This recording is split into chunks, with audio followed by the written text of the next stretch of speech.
Funciona. Bueno, primero, para las personas que van a picar en esta sala, si puede secarse. Gracias. Acercarse. Yo también hablo portuñol. Entonces, eso va a ser un poco difícil, pero queremos que sea una conversación, una mesa de trabajo. Entonces, si puede acercarse, sería perfecto. Or don't. Do whatever you want.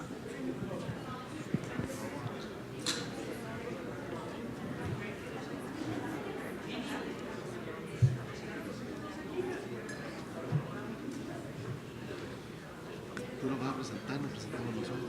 Tú nos vas a presentar, nos presentamos nosotros. No,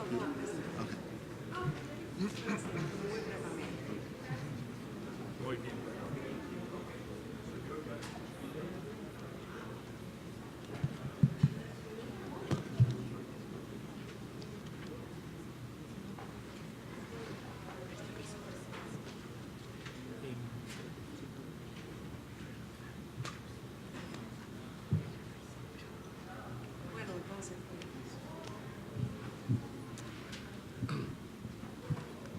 ¿Pueden me escuchar? Sí, está bien. Bueno, entonces buenas tardes. Muchas gracias por estar aquí. En particular, quiero agradecer a los panelistas. Mi nombre es Marcia Mack y soy la directora de actividades pro bono para Mayor Brown. Y también soy miembro del comité del Van Center for International Justice. Hoy seré la moderadora de esta mesa de trabajo. Y como dice, realmente yo hablo portugués e inglés y un poco de español, entonces I appreciate your patience. El nombre de esta mesa de trabajo es Programas Pro Bono de Estudios Jurídicos, Éxitos y Desafíos. Como muchos de ustedes saben, ya han pasado más de 10 años desde el lanzamiento de la Declaración Pro Bono para las Américas, que fue un esfuerzo colaborativo entre varios países.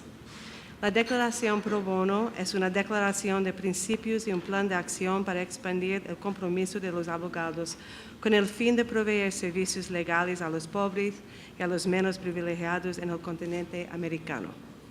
La Declaración Pro Bono y sus creadores reconocieron la crisis en el acceso a la justicia en Latinoamérica y la posición única de la profesión legal para promover el acceso a la justicia a través del trabajo pro bono.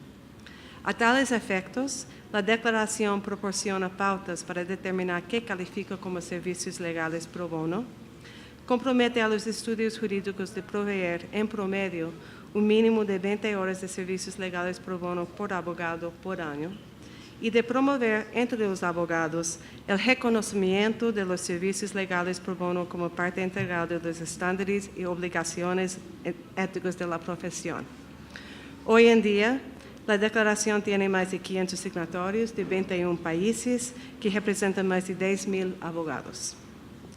Cuando se lanzó la declaración, algunos países como Chile y Argentina ya tenían instituciones pro bono sólidas. Para otros, la Declaración Pro Bono para las Américas ayudó a estimular la creación de pro bono clearinghouses y programas y estructuras pro bono dentro de los estudios jurídicos. Hoy, nuestros panelistas hablarán sobre los logros que han observado dentro de sus propios estudios y en la comunidad legal en sus países con respecto al avance del pro bono en la profesión. También discutirán sobre los desafíos que todavía enfrentamos al hacer pro bono una parte integrada de la cultura y práctica de los estudios jurídicos y algunas ideas para superar esos desafíos. Conmigo se encuentran hoy aquí José Antonio Jaramillo, que es socio en Lazo de Romano, SMB Abogados en Perú. José ha sido el socio a cargo del Comité Pro Bono del Estudio desde 2013 y es miembro de la Junta Directiva de la Alianza Pro Bono Perú.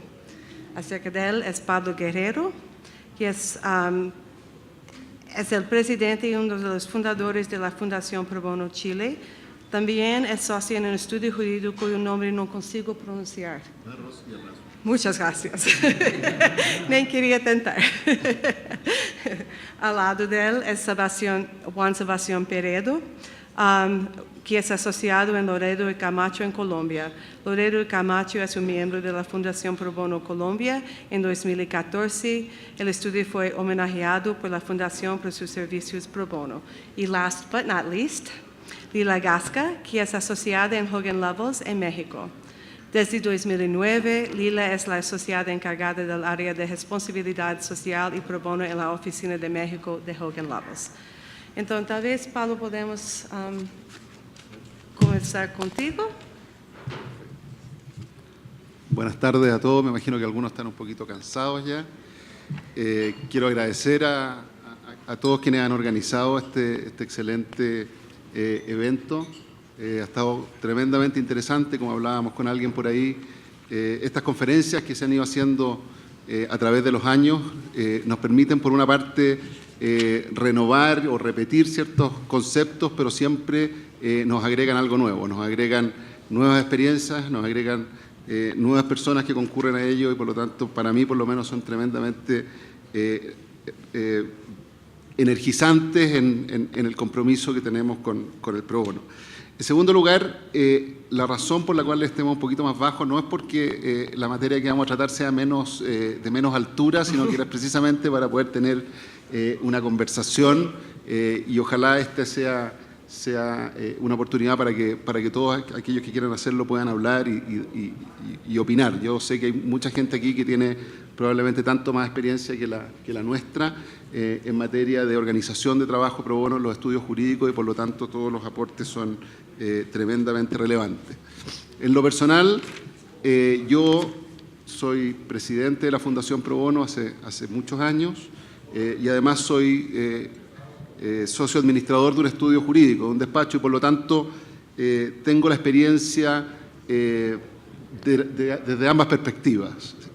Sé las dificultades que significa organizar el trabajo pro bono dentro de cada estudio jurídico y al mismo tiempo, de alguna manera, me beneficio del trabajo que en el caso de la Fundación Pro Bono Chile hacemos con cada uno de los estudios que forman parte de la red. Nosotros como fundación tenemos un programa de fortalecimiento, que llamamos un programa formal de fortalecimiento del trabajo pro bono dentro de los despachos que forman parte de nuestra red, para lo cual hacemos anualmente una encuesta que da origen a un reporte pro bono en el cual tratamos no solamente de medir, dimensionar el trabajo que están haciendo los estudios, sino también saber cuáles son las mejores prácticas que están implementando, cuáles son las dificultades que están teniendo, y porque la idea precisamente de trabajar en red es esa, es aprovechar el conocimiento, la experiencia que se genera en cada uno de los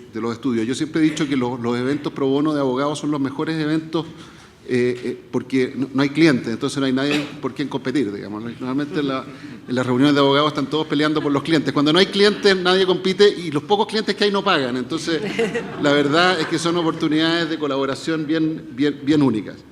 Quiero simplemente porque para no ser muy largo, dar algunas cosas que yo percibo que son importantes para las historias de éxitos y también algunos desafíos desde el punto de vista de la construcción de programas pro bono dentro de los estudios. Primero, mirado desde el punto de vista de los estudios. Los estudios tenemos el desafío de que el pro bono sea algo institucional, que no sean compromisos individuales de algunos abogados dentro del estudio, sino que efectivamente sean compromisos de la organización. Que haya un comité pro bono no solamente nominal, sino que un comité que realmente funcione, organice, que haya un socio, por lo menos un socio en ese comité que esté en el día a día de lo que el comité está haciendo y no solamente asociados que normalmente son los más comprometidos, pero que muchas veces ven como barreras en algunos estudios en que no hay socios realmente que estén empujando la agenda pro bono en la asamblea de socios o en las instancias más decisorias. Es importante que en los programas pro bono se preocupen de reconocer, de medir, de premiar el trabajo pro bono dentro de la organización. No hay nada que motive más que difundir lo que se está haciendo. Cada vez que hacemos difusión del trabajo pro bono, vemos que hay más interesados, no solamente desde el punto de vista de los abogados, sino incluso de los clientes pro bono. Y lo otro que es tremendamente relevante, hemos visto, es tener un buen coordinador pro bono dentro del estudio. El coordinador pro bono es alguien que tiene que ser un motivador, un catalizador del trabajo pro bono, pero no tiene que ser el que haga el trabajo pro bono. Nuestra experiencia como fundación es que muchas veces hay coordinadores tremendamente entusiastas que toman ellos mucho trabajo pro bono, hacen trabajo pro bono y el día de mañana se van del estudio porque se van a estudiar fuera, porque se van a otro estudio, se van a trabajar en otra cosa y ese estudio decae mucho en el trabajo que hacen. Por lo tanto, por eso reitero el tema de que el compromiso del trabajo pro bono dentro de los estudios sea un compromiso súper institucional. Desde el punto de vista de las organizaciones, de los clearinghouse, de la fundación, en el caso nuestro, también tenemos un rol muy importante en cumplir para que los estudios que son miembros de nuestras redes les vaya bien en su trabajo pro bono.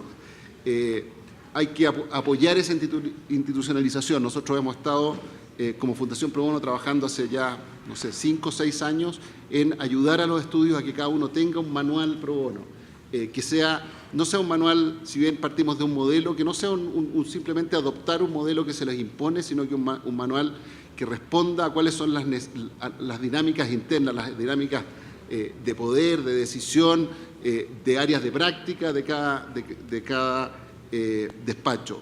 La otra misión de nuestra como fundación es conocer a los estudios, conocer realmente quiénes son los abogados, qué intereses tienen, cuáles son las áreas de práctica que les interesan. El desafío nuestro, nosotros siempre hemos dicho que somos un puente entre la sociedad civil y los estudios de abogados, pero ese puente no es simplemente traspasar casos, derivar casos, sino que estar encima de ellos, monitorearlos, buscar áreas o casos en áreas de práctica que sabemos que a los estudios les interesan. No dejar a los estudios solos y simplemente ser una entidad que el día de mañana pueda ser reemplazado por una plataforma tecnológica que derive casos.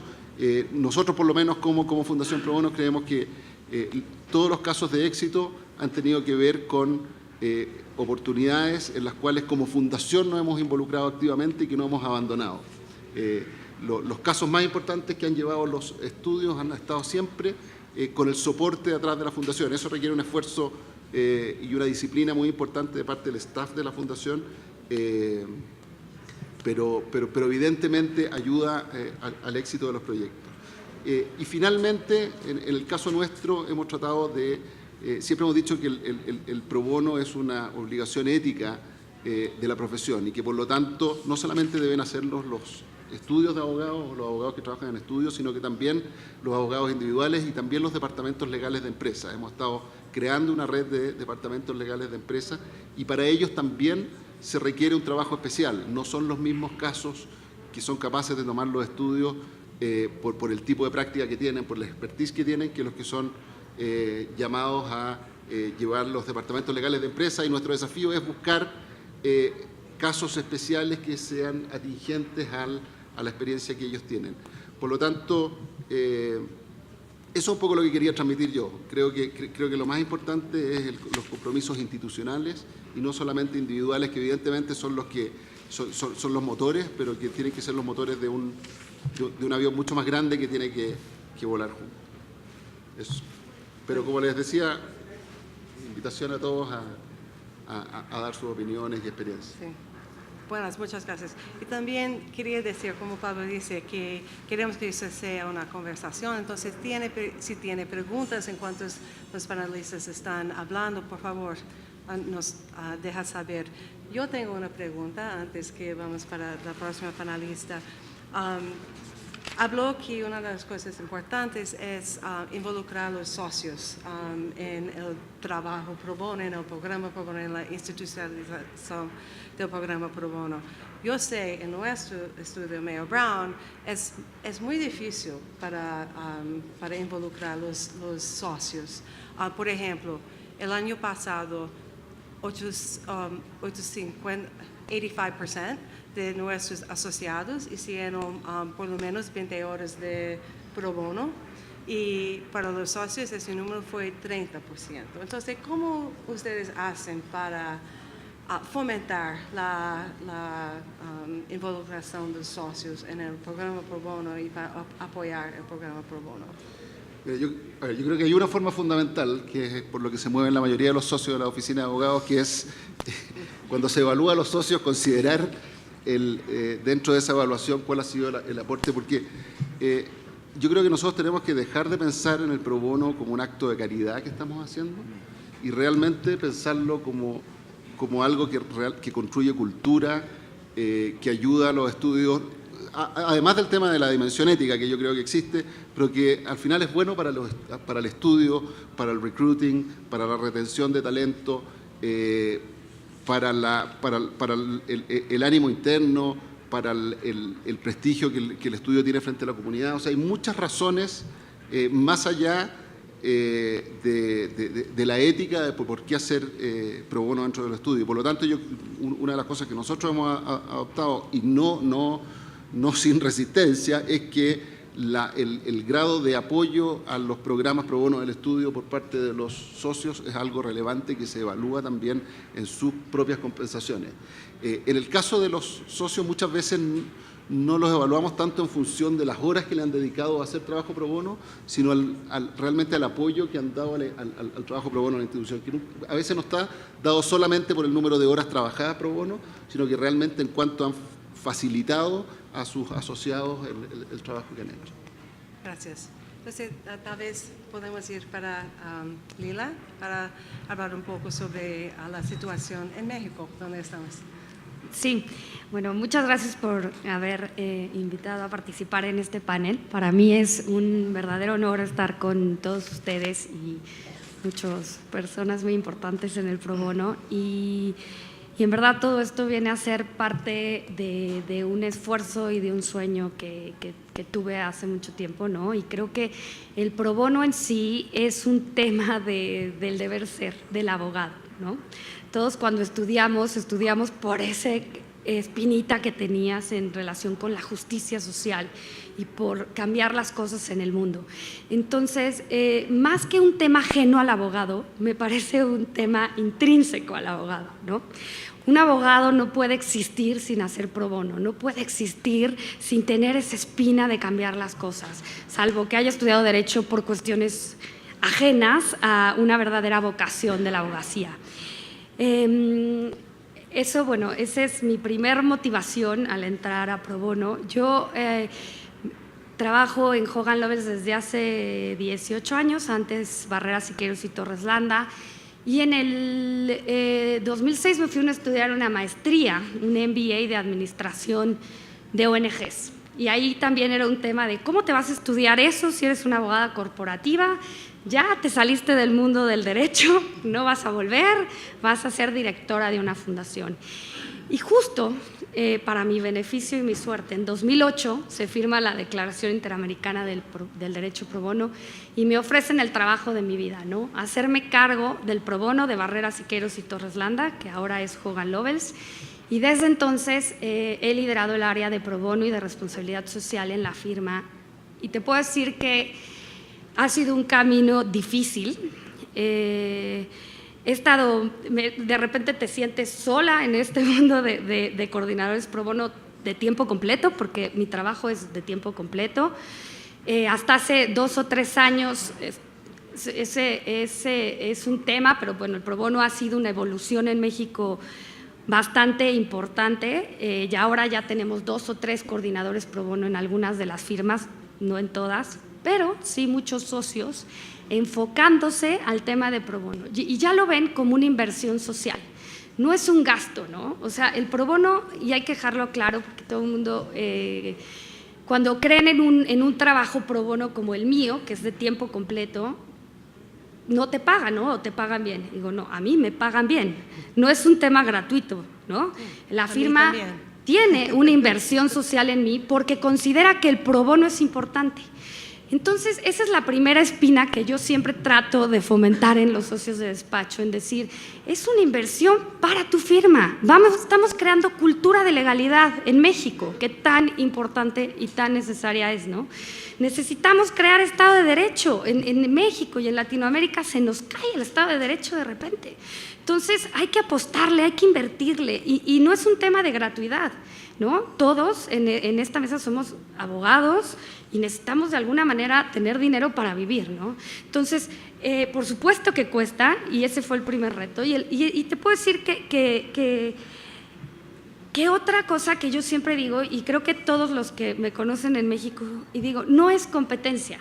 Si yo ya tengo el camino andado de cómo formar un área de pro bono en el despacho, se las he compartido a muchos despachos aquí presentes y no tengo reparo en compartir todas las buenas prácticas que vamos sabiendo. Y como Mariana Vázquez del Mercado en el foro pasado decía, hay una estructura legal distinta al de las empresas para las OSCs. Entonces, ¿qué ha pasado? Que ahora todo mi expertise legal se convierte en asesoría legal a estas donatarias autorizadas, que es muy específica y necesitas capacitar a abogados. Y entonces es un tema de compartir buenas prácticas con todos los despachos, porque no estamos compitiendo por asuntos pro bono, ¿no?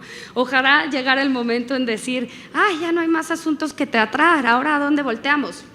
Sería grandioso, pero por supuesto que no es así. Hay de todo tipo de asuntos y entre más expertise tengamos cada uno en nuestras áreas, podemos compartirlo. Incluso yo siempre hablo de un ejemplo que me fascina, que se llama una plataforma que se llama Soluciones ONGs, en que es un grupo de profesionistas de todo tipo y del que vas preguntando, oigan, ¿alguien ya resolvió esto? ¿Cómo lo resolvió? Un asunto de fiscal o de lo que sea.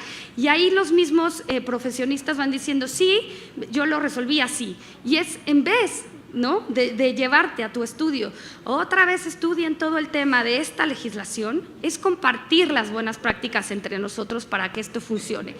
Ahora, un tema que me ha costado muchísimo o me costó muchísimo en el principio era buscar clientes.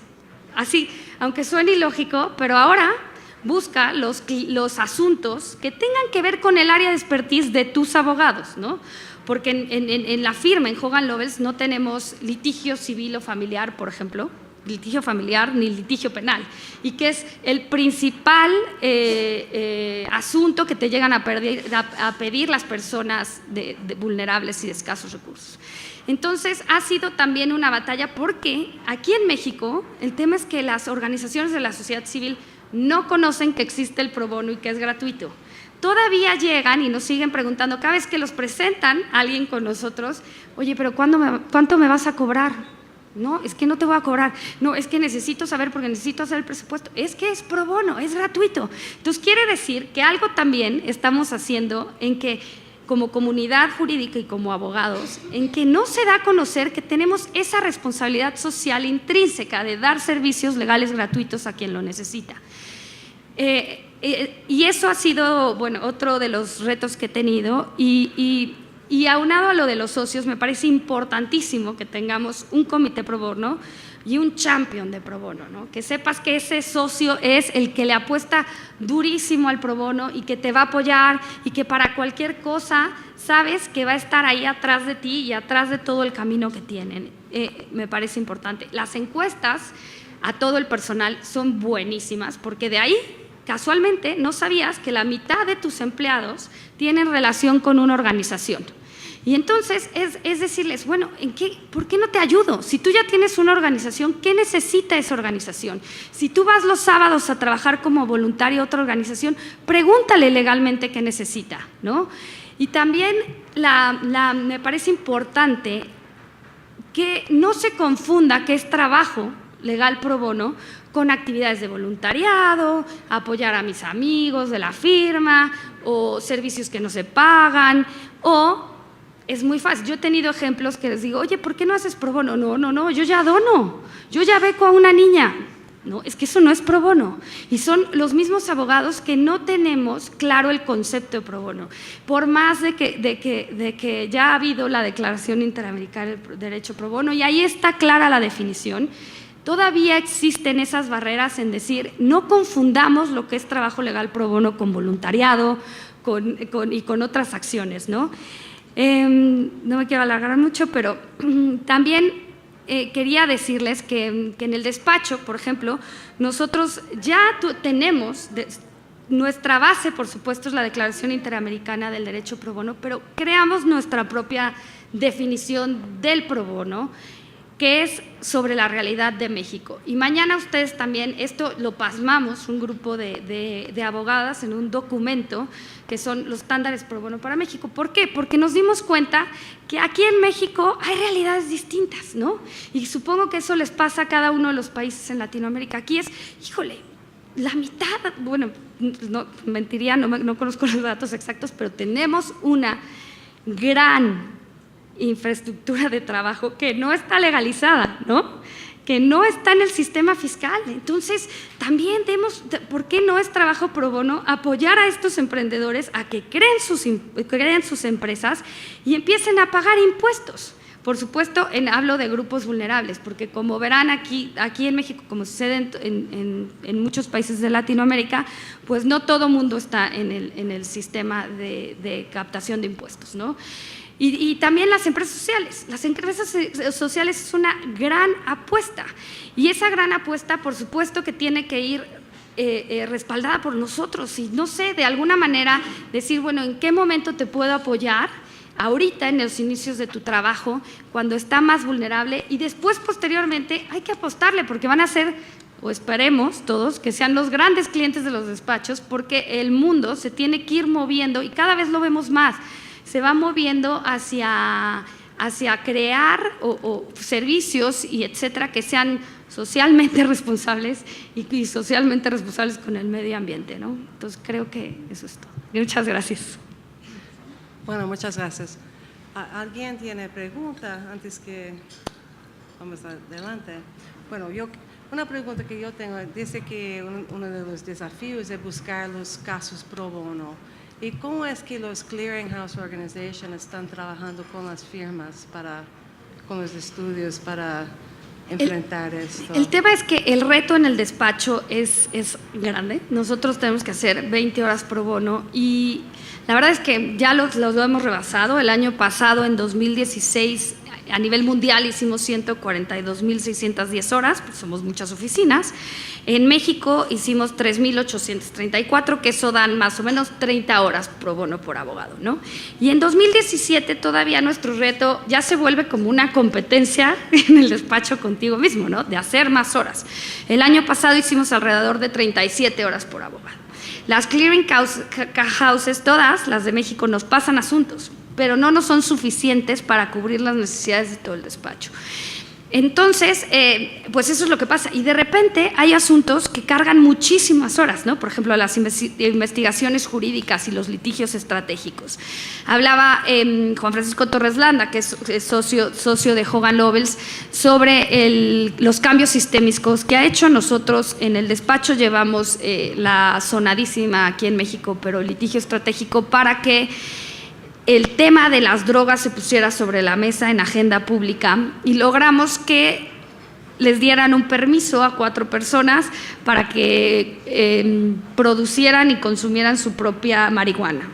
Que eso ha sido como el parteaguas para que ahora en México ya la legislación cambió y ya está la marihuana medicinal, por ejemplo, aprobada, y se está poniendo sobre la mesa la discusión de, bueno, hagamos este camino, porque ya lo está haciendo nuestro vecino y porque así va el mercado, ¿no? Y regulemos de otra forma y gastemos, en vez de gastar tanto dinero en armas, pongámoslo. Entonces, son también los asuntos que también tú te vas dando cuenta, o a través de las organizaciones, y que definitivamente necesitas de las clearing houses para que salgan adelante, ¿no? Estos cambios sistémicos no vas a hacer el lobby político tú. Necesitas de las clearing houses y de las organizaciones de la sociedad civil para que apoyen el trabajo pro bono. Y creo que también es importante la alianza entre despachos. O sea, habemos ya aquí en México, lo del sismo fue maravilloso. Trabajamos mano a mano con muchísimos despachos, yendo a prestar servicios de asesoría en sitio, ¿no? A los damnificados del sismo. Creamos la guía jurídica juntos. Entonces, también es ahí un tema importante, ¿no? Bueno, muchas gracias. Y ahora, José Antonio.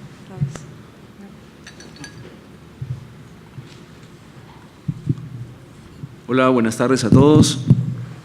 Soy José Antonio Jaramillo, soy socio del estudio Lazo de Romaña y CMB y miembro de la Alianza Pro Bono. Yo quería un poco rescatar lo comentado antes por Pablo y por Lila. Efectivamente, hay un tema aquí cultural que todavía no está necesariamente tan desarrollado. Hablo particularmente de la experiencia nuestra en Perú, en donde probablemente no hay una historia o una cultura tan arraigada respecto al trabajo pro bono. Nosotros vemos cómo países como México, Chile, Colombia, han avanzado mucho en el tema pro bono. Nosotros estamos también avanzando bastante. Tenemos algunos éxitos y logros que nos gustaría mostrar muy orgullosos, pero también tenemos por delante muchos desafíos. Lo cierto es que la Alianza Pro Bono, por lo menos en Perú, empezó en el año 2013. Empezó con 10 estudios de abogados. De esto hace unos 5 años. Hoy día hay más del doble de estudios de abogados.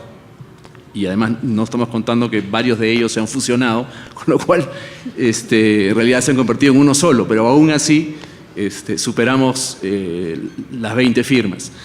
En el caso de Perú, probablemente los problemas no sean muy disímiles o los desafíos no sean muy disímiles a los comentados por los anteriores penalistas. Efectivamente, se requiere una mayor visibilidad del tema pro bono, se requiere involucrar a las cabezas de las firmas de abogados. Es muy cierto que si bien los asociados, muchos de ellos vienen con mucho interés en participar de asuntos pro bono y están dispuestos inclusive a dar más tiempo del que se ha solicitado en función a la declaración de la alianza, que son 20 horas por abogado. Lo cierto es que se requiere que los socios se involucren mucho más. ¿Cómo podemos hacer esto?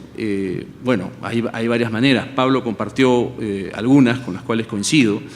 Lila también mencionó algunas. Una muy particular es el tema de poder obtener casos emblemáticos, casos icónicos que atraigan visibilidad. Y eso no solamente para atraer a los propios miembros o a los propios socios de estudios, para atraer también a las empresas. Nosotros estamos en un proyecto en este momento para atraer a las áreas legales de las empresas, que a su vez, digamos, esto es como un círculo. Si logramos atraer a las áreas legales de las empresas, probablemente los socios de los otros estudios empiecen a prestar mucha más atención, porque así es como funciona esto. Continuando con el tema de algunos aportes, algunos logros,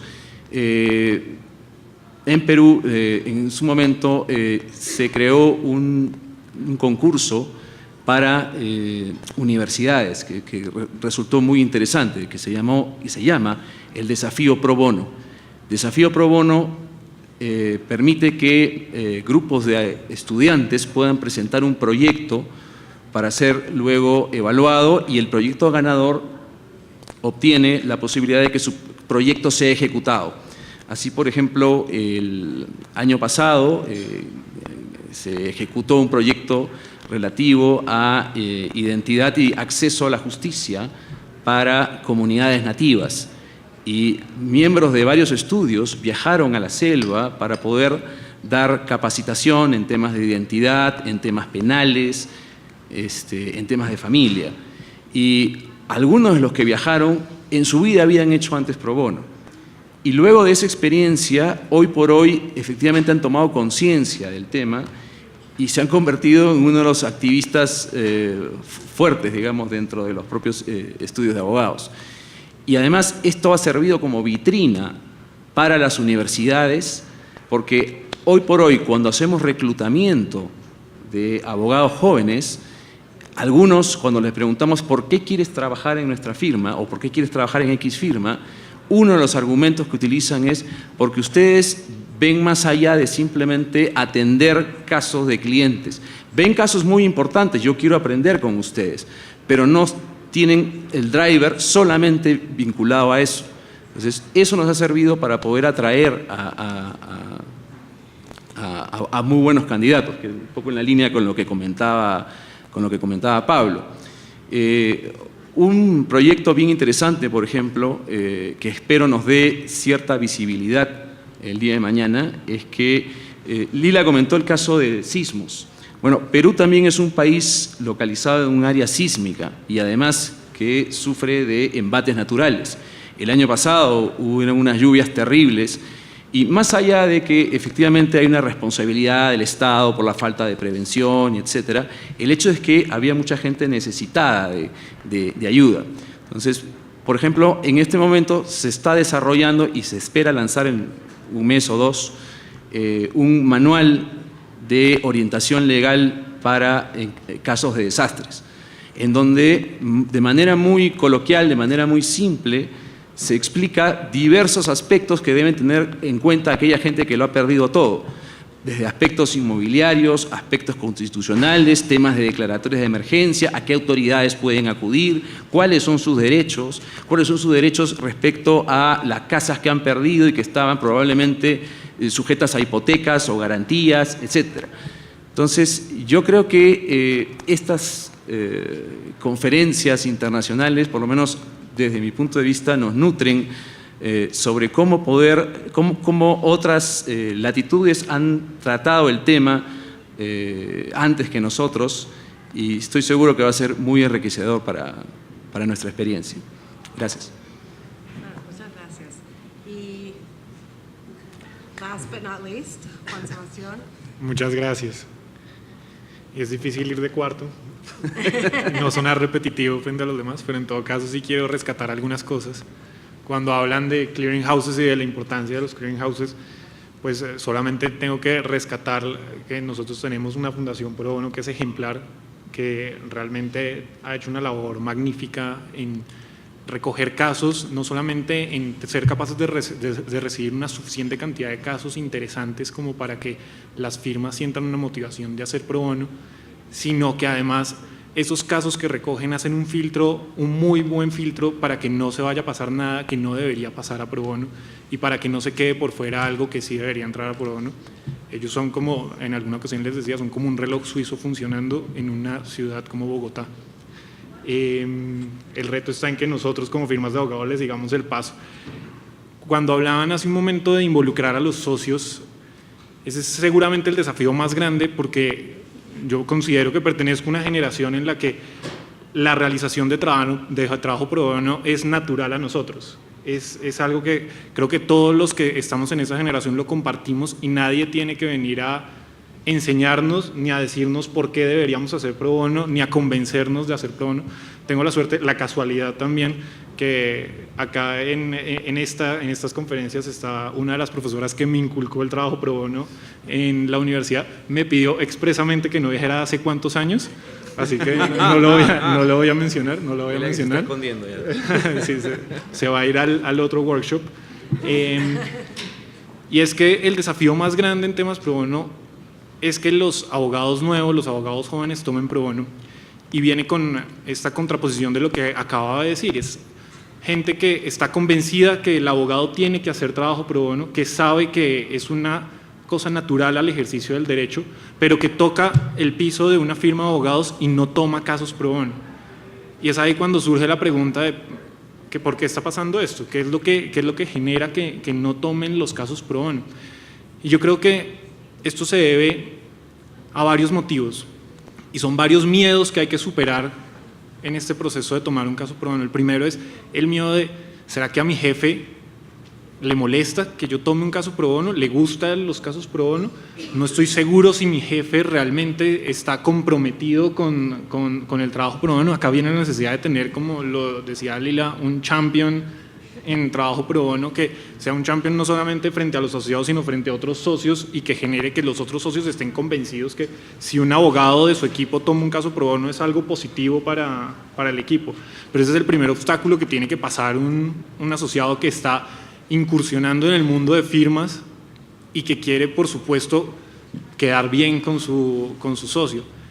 Y ahí viene relacionado, es un segundo miedo que tiene que superar esta persona, y es: así mi jefe sea un abanderado de la causa pro bono, si tomo una causa pro bono, voy a dejar de recibir casos de mi área y por lo tanto voy a afectar mi desarrollo profesional en esa área que yo de alguna manera escogí, por la que quiero empezar a generar una carrera.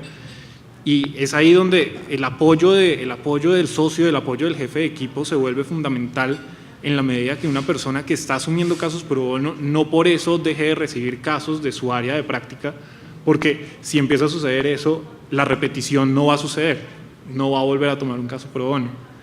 Y eso, por supuesto, se relaciona con un tercer punto, y ese es el tercer miedo, y es el que todas las personas que trabajamos en firma de abogados lo vamos a entender, y es: si tomo un caso pro bono, voy a dejar de cumplir mi meta de facturación con clientes, voy a dejar de recibir mi bono de fin de año, voy a dejar de recibir mi salario variable de fin de año.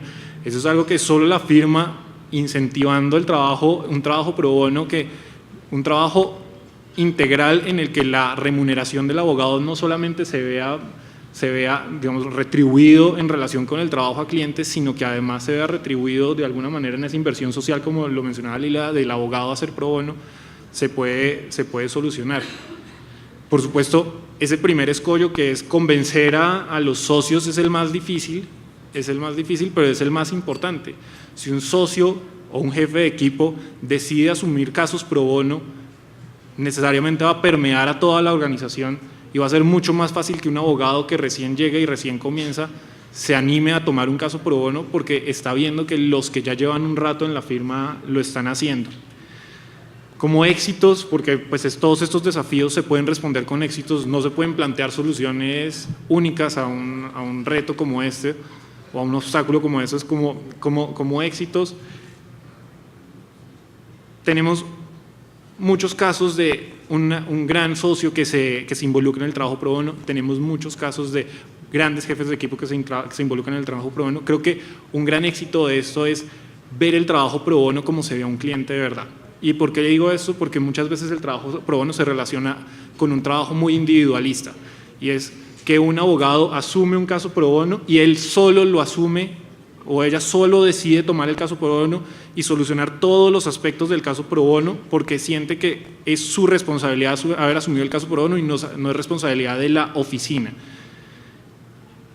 Eso tiene que verse de una manera totalmente diferente. Si yo tengo una transacción, tengo una operación de M&A, nunca voy a llegar donde el cliente pretendiendo solucionar yo solo todas las cuestiones legales que puede tener esa transacción. Yo debería llevar a todo el equipo, a un equipo multidisciplinario, a resolver ese mismo asunto, y ese mismo tratamiento que le doy a mi cliente tradicional se lo tengo que dar a mi cliente pro bono, y eso lo único que va a generar es que involucre a más personas aún en hacer trabajo pro bono y en permitirnos construir, digamos, una labor pro bono idéntica a la labor de clientes. Y esto, y solo para finalizar, puede ir de la mano con permitirle a los abogados desarrollar nuevas ideas con el trabajo pro bono. No solamente esperar a que lleguen los boletines con la lista de casos que podemos tomar, permitirle al abogado llevar a la Fundación Pro Bono o al Clearing House nuevos casos que pueda asumir la firma, o permitir nuevos mecanismos de involucramiento con el trabajo pro bono, que muchas veces pueden estar hasta relacionados con el área de práctica que está haciendo, y que seguramente va a motivar muchos abogados a seguir haciendo pro bono, porque siente que no solamente está ayudando a la comunidad, sino que además está explorando algo nuevo dentro de su misma área de práctica. Bueno, muchas gracias. Bueno, ahora quiero abrir la discusión a la audiencia para ver si tiene algún comentario sobre lo que los panelistas han disfrutado, si desea compartir sus propias experiencias en sus firmas de sus países. Marcela. Bueno, hola. Desde los programas pro bono, o sea, ya hemos escuchado que las iniciativas pro bono son fundamentales en el desarrollo de los programas para los estudios de abogados. Me gustaría saber un poco cómo ven las firmas el financiamiento a los clearinghouse, porque es un trabajo arduo, digamos, cómo se maneja internamente, cómo lo ven como algo, bueno, no podemos estar fuera, por lo tanto hacemos el aporte, o efectivamente el clearinghouse se merece el aporte, o no tenemos por qué hacer ningún tipo de aporte, porque creo que en ese pensamiento, en esa lógica, uno va cambiando un poco, pues dicen, voy a pagar, trabajo pro bono y más encima tengo que pagarte. Como, ¿cómo ha sido esa evolución al respecto? No sé, cualquiera. ¿No? Que es importante en el fondo, porque si no, no sobreviven las iniciativas. Bueno, uno de los retos es tener un presupuesto pro bono, ¿no? Y justamente trabajar con todas las clearinghouses. Bueno, nosotros personalmente no nos casamos con ninguna, trabajamos con todas y tratamos de financiarlas por igual a todas, ¿no? Entonces, y cuando nos lo piden, estamos ahí. Pero tenemos un presupuesto en el que sabemos en lo que nos podemos gastar y creo que es importantísimo financiar a las clearinghouses, ¿no? Porque de ellas depende la promoción de todo este trabajo pro bono y el lobby importante de todos los asuntos que hagamos, porque son las que van a hablar sobre nosotros. Porque un tema, o por lo menos en México, es que tenemos que cuidar el marketing, ¿no? Nosotros no podemos estar diciendo que somos una gran firma y etcétera, no podemos hacernos autopropia promoción.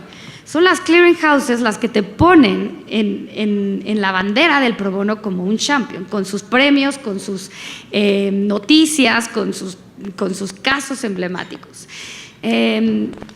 Ha sido un cambio, por supuesto. Antes aquí en Hogan Lovells no teníamos presupuesto pro bono, ahora ya lo tenemos, ya sabemos más o menos cuánto nos gastamos al año, generalmente va subiendo y generalmente lo repartimos un poco, ¿no? Para todos estos eventos que nos van pidiendo. Y creo que el estar en todas también te da una ventaja de oportunidad, personalmente creo, para poder trabajar en muy diferentes casos, porque aquí en México es muy diferente lo que hace una de la otra, entonces te da oportunidad de trabajar en muchas otras cosas. Sí, yo solamente quería agregar algo muy chiquito, y es que nosotros sí consideramos que son importantes las clearing houses y que obviamente deben ser remuneradas. Y a diferencia probablemente de México, nosotros trabajamos solamente con una clearing house interna, nos está yendo bien con ella, pero ¿por qué son importantes? Son importantes porque, como bien dijo Lila, ellas apoyan en la gestión, apoyan en la vocería y apoyan en la representación. Y eso, por ejemplo, de cara al reto que mencionamos hace un rato respecto a poder captar casos emblemáticos, pues el día de mañana alguno de esos casos emblemáticos va a tener de repente algún atisbo de desborde o algún atisbo de problemas, y ahí es donde, por ejemplo, el clearing house entra y funciona o puede funcionar como una especie de pararrayos, no sé si… Sí. Para efectos de… Y eso va a facilitar que los estudios de abogados se atrevan a elevar un poco la apuesta respecto a tomar casos de mayor representatividad. Una sola cosa adicional, además de la importancia de fondear a la fundación, también es importante ayudarlos a buscar alternativas para que proyectos que de alguna manera, además de la asistencia legal, necesitan algún tipo de fondeo, las firmas no necesariamente sean las que lo pongan, pero que sí se puedan buscar alternativas para hacer esto. Digamos que se pueden hacer muchas cosas con la Fundación Pro Bono Colombia. Tuvimos hace no mucho una experiencia de utilizar una plataforma de crowdfunding para que no solamente la parte legal la pueda cubrir la Fundación Pro Bono a través de los abogados y las firmas de abogados, sino también el requerimiento financiero pueda ser cubierto a través de personas que están donándole al proyecto y no necesariamente las firmas o la fundación llevar los recursos para que se dé esto. Bueno, buenas tardes. Buenas tardes. Yo soy directora de Alianza Pro Bono de Perú. Yo quería comentar, ¿no?, que ayudaría también en el tema de conseguir casos para los estudios de abogados, que los estudios de abogados tengan mayor comunicación con los clearing houses y puedan avisar qué oferta ellos tienen para ofrecer pro bono. O sea, si hubiera una comunicación fluida entre los estudios de abogados que digan, mira, nosotros tenemos la gente del equipo de, no sé, propiedad intelectual o corporativo que quiere ver pro bono, entonces ¿por qué no nos traen proyectos sobre asociaciones que quieren constituirse o estas cosas? Facilita también que se puedan conseguir los casos que se buscan y también que los estudios puedan tener y cubrir la demanda pro bono que tengan.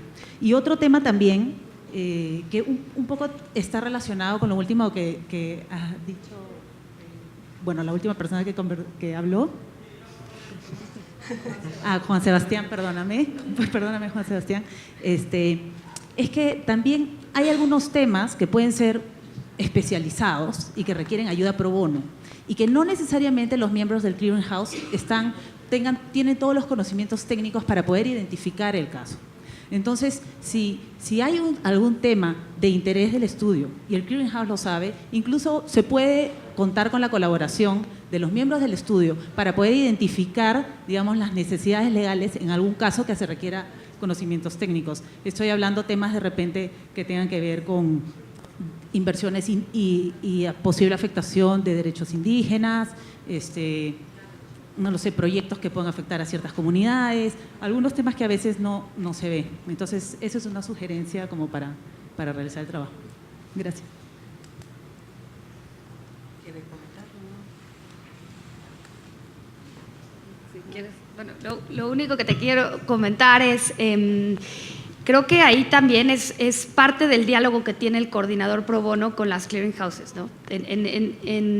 En Hogan Lovells, por ejemplo, con cada una de ellas saben perfectamente las áreas de expertise que tenemos en los asuntos pro bono. Entonces, por supuesto que no mandan en ningún momento algún asunto penal, que saben que no tenemos eso, ¿no? Sino ya nos mandan y saben que somos especializados en donatarias autorizadas. Entonces, casi todas las constituciones pues nos las aventamos nosotros, ¿no? Y también otro tipo de asuntos que tenemos muy identificados. Entonces, eso yo también creo que es una labor tanto de la clearing house como del coordinador pro bono. A nosotros sí nos llegan encuestas de las clearing houses en México diciendo, a ver, estas son las materias, ¿cuáles quieres participar? Y sobre ellos van cazando los intereses de la firma y del clearing house. Yo también quiero decir algo al respecto. Yo creo que lo que tú decías es algo que es clave desde el punto de vista y aquí me pongo el sombrero de las clearinghouse, de la fundación. Todos sabemos, todos los abogados que estamos aquí sabemos que los problemas de acceso a la justicia en nuestros países son un mar sin orillas, ¿eh? Son miles los temas en los cuales podemos involucrarnos, pero como fundaciones, por lo menos el ejercicio que hacemos nosotros anualmente es pensar qué recursos tenemos y en función de ellos tratar de establecer 4, 5, 6 programas de trabajo específicos. Y la definición de esos programas de trabajo tiene que ver necesariamente con cuáles son los recursos que disponemos para ese trabajo pro bono, y eso no es sino cuáles son los intereses de los estudios. Por lo tanto, y esto lo vinculo también con el tema del financiamiento que se habló antes, digamos, nosotros hemos visto que los estudios de abogados están dispuestos a financiar a una organización como la nuestra en la medida que sientan que les es útil, y les es útil en la medida que es capaz de atraer casos que son de suficiente interés. Entonces es un sistema que se retroalimenta, y desde ese punto de vista es clave que la institución, el clearinghouse, la fundación o la alianza, conozcan muy bien quiénes son los despachos que forman parte, qué intereses tienen, cuáles son las áreas de práctica en las cuales son expertos, y por lo tanto dónde les va a poder poner una carnada pro bono que realmente van a ser capaces de morder. Hola, buenas tardes. Me pareció muy interesante escuchar el tema de los equipos in-house participando, recibiendo trabajo pro bono. Nosotros en Guatemala no tenemos equipos in-house, solo firmas, pero me gustaría conocer su experiencia con respecto a cómo esos equipos han podido trabajar en temas pro bono cuando no necesariamente la empresa para la que trabajan esté con ese compromiso o tenga otro tipo de programas. Me gustaría entender un poquito más cómo ha funcionado. Sí, la experiencia por lo menos en Chile es que los departamentos legales in-house de las empresas han crecido mucho en los últimos 10 años. Tradicionalmente yo diría que fundamentalmente las instituciones bancarias tenían grandes departamentos legales, el resto de las empresas no tenían un abogado, un general counsel, a lo más un abogado más, pero hoy día vemos cada día más empresas, instituciones, corporaciones con estudios, con departamentos legales grandes. Que tienen muchos desafíos. Todo el tema de responsabilidad social de las empresas de alguna manera había dejado de lado a los abogados. Y hemos visto un apetito de los departamentos legales de involucrarse en el tema pro bono porque ven que es una forma de vincularse con la comunidad, con lo que saben hacer, no necesariamente asociado a los programas de responsabilidad social de las empresas donde trabajan. ¿Por qué dije yo que hay que buscar casos especiales para ellos? Porque ellos no son un estudio que estén atendiendo a clientes de día a día y por lo tanto, ¿qué es lo que hemos hecho nosotros? En general, lo que ha sido más exitoso es buscar organizaciones sociales que tengan las organizaciones sociales tienen todo tipo de necesidades legales, pero normalmente lo que hacemos es un match entre una organización y un departamento legal, de manera que el departamento legal, a través de su estructura, les satisface gran parte de sus necesidades legales. Cuando tienen alguna necesidad legal que el departamento legal no es capaz de satisfacer, por ejemplo, un tema de litigio, de un tema que requiere que ellos no tienen la capacidad porque no se dedican a litigar, lo derivan de vuelta a la fundación para ese caso específico, pero es lo que llamamos nosotros unas asesorías integrales a organizaciones sociales. Eso es lo que más ha funcionado. También hay algunas empresas, sobre todo con grupos de trabajadores muy grandes, empresas de retail, por ejemplo, que han encontrado que una buena forma de hacer trabajo pro bono es dar asesoría legal gratuita a los trabajadores de la empresa en materias específicas y evidentemente que no representen un conflicto de interés con la compañía. Pero, y así, nosotros nos preocupamos cada vez que un nuevo departamento legal, hoy día, me pueden corregir, no sé si está la Carolina por ahí, pero yo creo que hoy día tenemos alrededor de 15 departamentos legales de empresas como parte de la fundación. La idea es que cuando se incorpora cada uno de ellos, buscamos, durante el proceso de incorporación, buscamos 2 o 3 proyectos específicos atingentes a ellos, de manera de que tengan un sistema especial de derivación, dadas las características particulares que tienen. Yo te quería comentar que en Hogan Lovells una apuesta que hicimos es trabajar con los clientes desde la responsabilidad social, ¿no? Entonces, aparte de involucrarnos, por ejemplo, con ellos en actividades de voluntariado corporativo, hemos sido invitados por clientes a plantar árboles, por ejemplo, a construir casas ahorita con lo del sismo. Y eso te da otro tipo de relación con tu cliente, ¿no?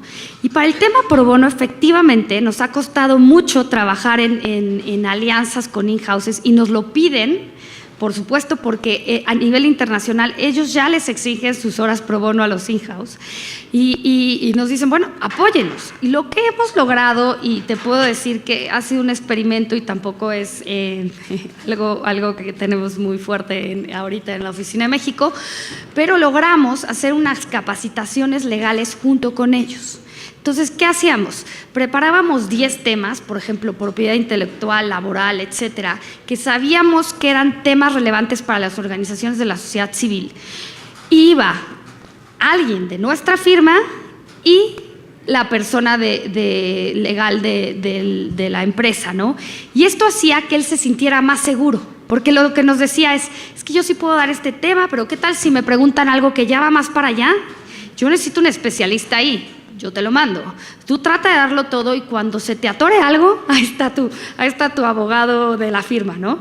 Y eso nos resultó bastante bien.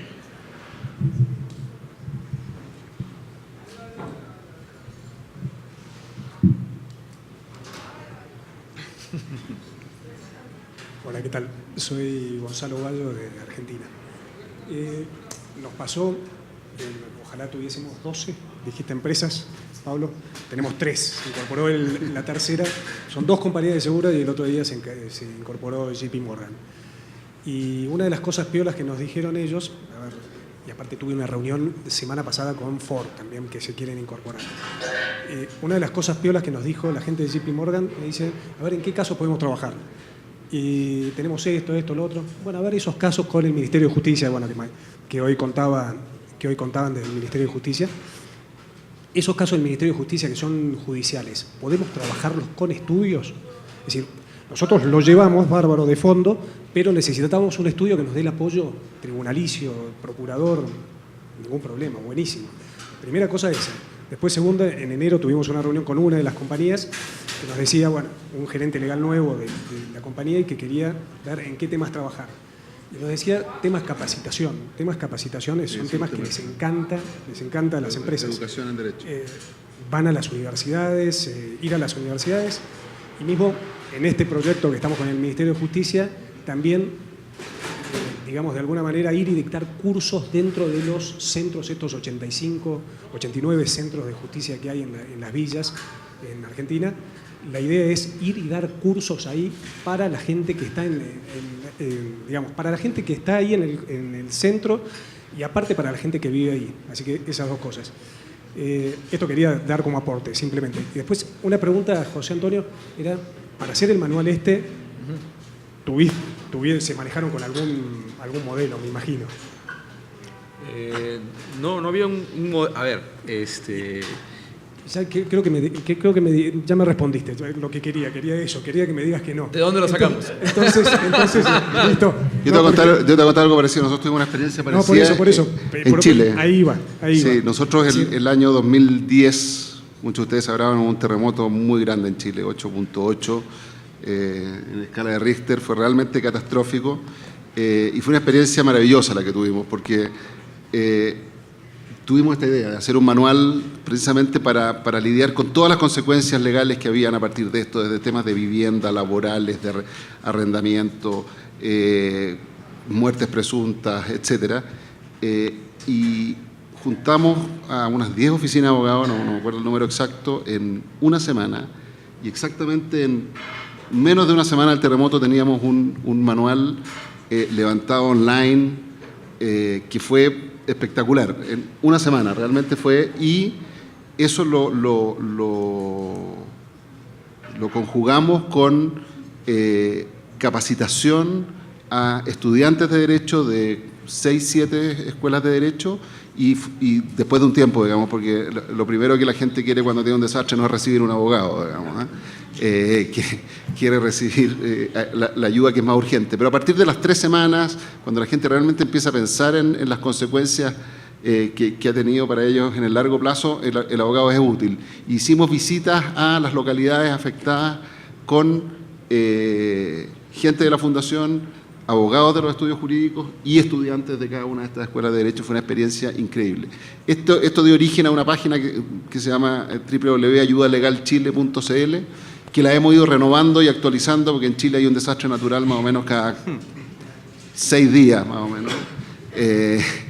Y por lo tanto, como dice Carolina, es un proyecto que tenemos ahí, que lo activamos cada vez que hay un incendio, un terremoto, un tsunami, alguna cosa, pero que a mí me gustó mucho cómo se generó, porque se generó de manera muy rápida y fue una reacción además que nos permitió trabajar con estudiantes de Derecho y creemos que es algo que es replicable.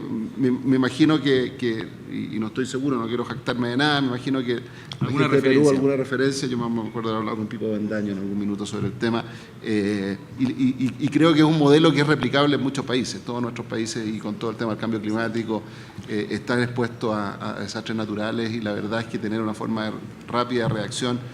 Nosotros teníamos el ejemplo previo de lo que fue el 11 de septiembre en Nueva York, que también se generó un volumen y un nivel de trabajo y de compromiso pro bono que fue impresionante desde el punto de vista de los estudios. Y eso. A eso iba. Nosotros nos copiamos de ustedes. Es decir, a ver, cuando estuvimos en Chile, en su momento, creo que fue el 2010 o 2011. 2011, sí. En 2011 escuchamos la iniciativa de ustedes, y cuando vino una inundación después en Argentina, y hicimos el manual para inundados. Entonces, nada, yo lo que digo, y esto es un desafío para todos, para la red en definitiva, es ya la rueda está creada, divulguemos cómo se hace la rueda, es decir, tiene que ser, el sentido de estas conferencias tiene que ser eso. Me parece que está bueno divulgar cómo es la rueda y que se sepa. Gracias. Un solo comentario retomando. Así creo que es positivo que se involucre al equipo jurídico in-house de una empresa poco a poco y que sea con baby steps.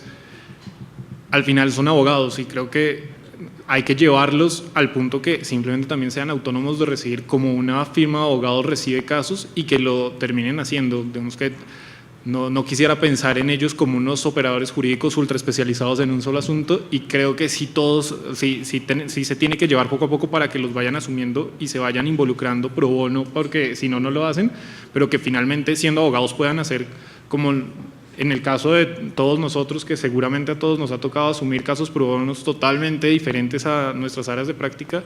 Creo que ellos eventualmente tienen que estar en la capacidad de recibirlos, y no solamente que los clearing houses se acoplen a ellos de alguna manera para utilizarlos, o sea, para utilizar sus capacidades en algo en específico, pero sí para que lo utilicen en toda su capacidad como abogados. Hay que reconocer eso, sí, que ellos tienen algunas dificultades adicionales. Por ejemplo, En general los departamentos, en Chile los estudios tampoco lo tienen, pero los departamentos legales no tienen seguros de responsabilidad asociados entonces, para ellos es complicado otorgar asesoría legal gratuita a personas.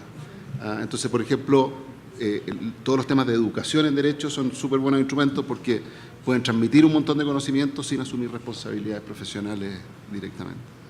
Pero eso simplemente. Sí. Un ejemplo que empezamos a aplicar en Perú para atraer a más áreas legales internas fue que algunas de ellas, inclusive de empresas transnacionales, no tenían tanta plataforma de gente para poder dar el servicio. Entonces, lo que hicimos fue es un plan piloto con una empresa, esperamos que se repliquen más, es hacer una alianza con alguno de los estudios, cosa que el estudio le proveía de practicantes, asociados junior, y el gerente legal era el que piloteaba el tema. Y eso, digamos, está abriendo la puerta para que alguna otra también se anime, ¿no? Gracias. Buenas tardes, mi nombre es Astrid Puentes, trabajo con AIDA, que es una organización no gubernamental, y les quería preguntar si pudieran comentar, aunque sea un poquito, respecto de la posibilidad o el reto, si es que han tenido con temas de conflicto de interés, y en particular tal vez en relación con temas ambientales, que es lo que nosotros trabajamos, y litigio, en donde hay, bueno, en AIDA trabajamos en toda la región y hay muchos casos que tienen que ver con personas, comunidades, organizaciones, incluso autoridades, y que es muy difícil abarcar. Digamos, otra área también que nos piden mucho apoyo legal es incluso la defensa de personas que están defendiendo el ambiente, ¿no? Los temas de personas defensoras ambientales.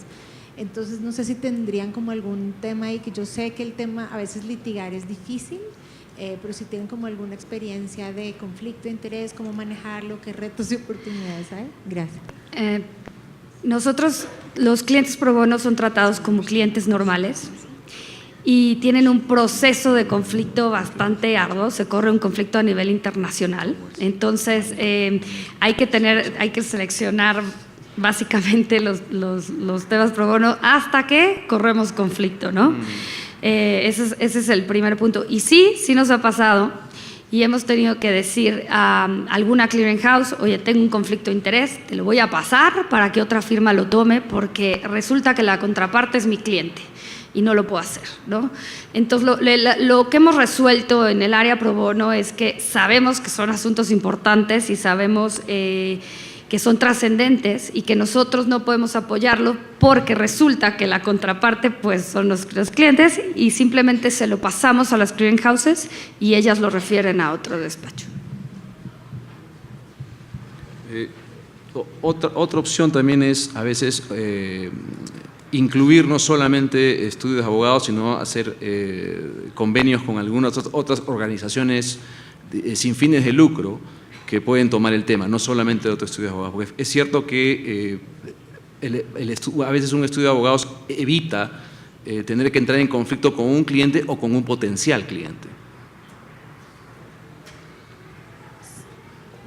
Solo por curiosidad, en el mismo tema, ¿les ha pasado al revés que una asociación o ONG que hayan constituido en sus despachos luego quiera entrar en conflicto con algún cliente que, pues, futuro, ¿verdad? Que el cliente pro bono venga antes y qué se hace en ese caso?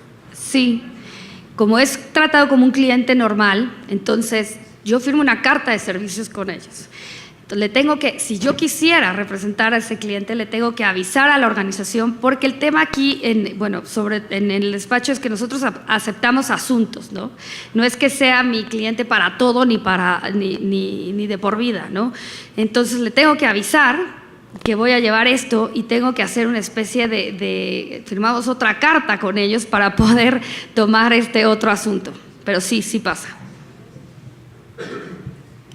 Quería hacer dos comentarios. Primero, al tema de cómo involucrar a las empresas. En los Estados Unidos, las empresas y los abogados internos de las empresas no pueden llevar casos individuales. Es básicamente imposible. Y lo que sí pueden hacer es investigación, etcétera, y hacen eso. Pero los que quieren hacer pro bono independiente, lo que hacen son parejas con alguien del estudio, pero es el estudio, es el despacho que lleva el caso, que firmen la carta de compromiso y el abogado interno, y hemos hecho varias clínicas de todo tema de veteranos, de artistas, de todo, de mujeres batidas, todo, pero así de pareja. Entonces es algo que claramente ustedes tienen un poco de experiencia, que por lo menos en los Estados Unidos el tema de llevar un caso individual por alguien interno en las empresas es de veras muy, muy difícil.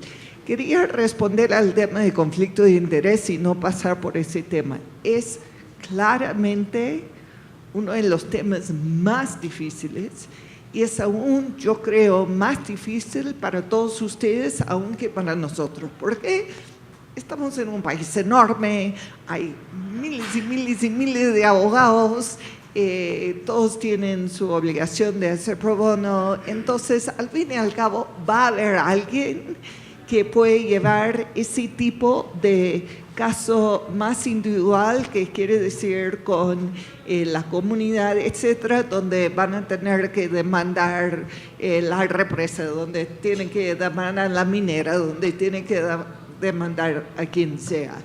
Y estamos muy conscientes de que en todos los países de ustedes no están tantos abogados involucrados en todo el tema de pro bono, que es tan fácil encontrar a alguien que ya va a, por ejemplo, llevar un caso minero donde claramente el propósito va a ser cerrar la mina, por ejemplo. Estamos muy, muy conscientes de que esto es, yo creo, posiblemente el tema más difícil. Y lo que de una forma va a requerir es que se involucre más gente en la práctica pro bono, porque en las grandes firmas que tiene clientes corporativos, claramente va a ser mucho más difícil. Sin embargo, hay firmas más pequeñas, hay firmas con experiencia particular. Nosotros tenemos una ley, se llama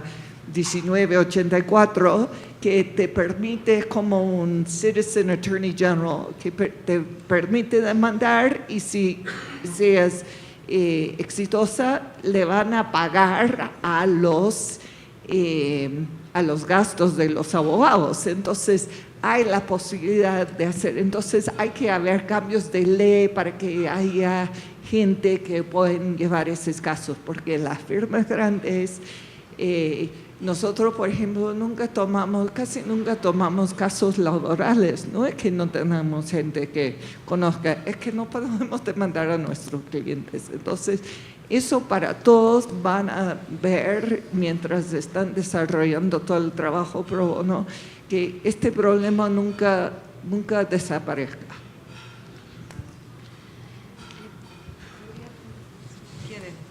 Tenemos más un minuto. Un minuto. A la respuesta de cómo motivar a los abogados para que sigan haciendo trabajo pro bono, nosotros en México por fin aprobamos una apuesta que una vez que tú cumples con tus 20 horas obligatorias, de la 20 a la 100, es decir, 80 horas se te cuentan como facturables. Y es como si trabajaras un cliente y por lo tanto te dan derecho a bono, ¿no? Esa es la primera que logramos. Y la siguiente es que mañana que escucharán sobre los estándares pro bono México, van a ver que estamos tratando de que empresas firmen la cláusula pro bono. ¿Y qué quiere decir? Que cuando yo voy con un despacho a contratarlo, le voy a exigir que haga pro bono. Entonces viene siendo ahora los clientes que así como nos piden cuotas de diversidad de los despachos, pues que nos exijan hacer pro bono.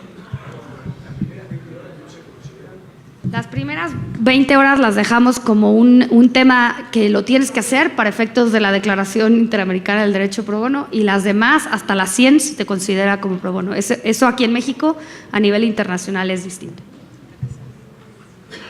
Un minuto, sí.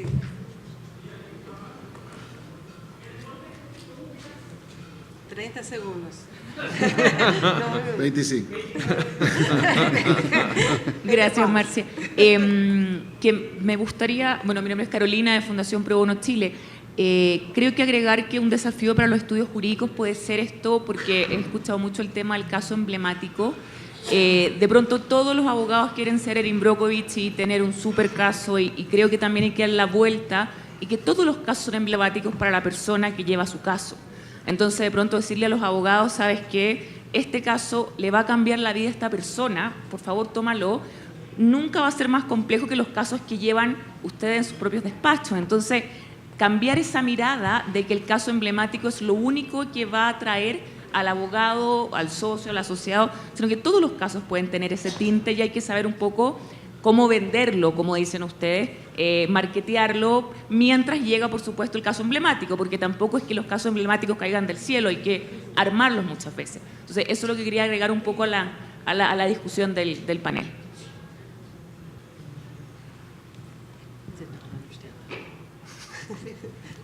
Es la labor del coordinador pro bono, claramente, ser esa persona que logre convencer, no solamente convencer, sino hacer entender a los abogados que cada caso es un caso emblemático para cada persona que está llevando el caso. Así que creo que por eso es la importancia que haya un coordinador pro bono en cada firma y que no simplemente sea un clearinghouse que le envía la firma y cada abogado por su cuenta. Es muy importante eso, es realmente importante. Bueno, ya estamos en la hora. Muchas gracias.